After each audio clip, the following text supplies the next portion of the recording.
Resetting location and privacy data on your iPhone 16 allows you to start fresh with your privacy settings, ensuring all apps request permissions again and giving you control over your data sharing preferences.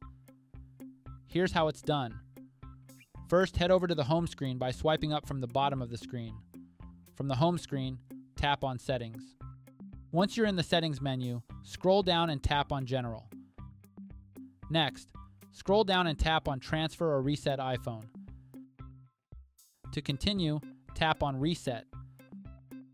From the list of options, tap on Reset Location and Privacy. Enter your screen passcode when prompted. Read the pop-up message, then tap on Reset Settings to confirm.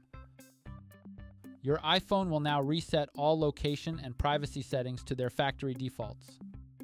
This iPhone feature is particularly useful if you want to review and reconsider which apps have access to your location and other privacy-sensitive information. After resetting, apps will need to request permissions again when they need access to your location, contacts, calendar, and other personal data. This action doesn't delete any of your personal data, but it does reset all privacy-related settings to their original state. And that's it.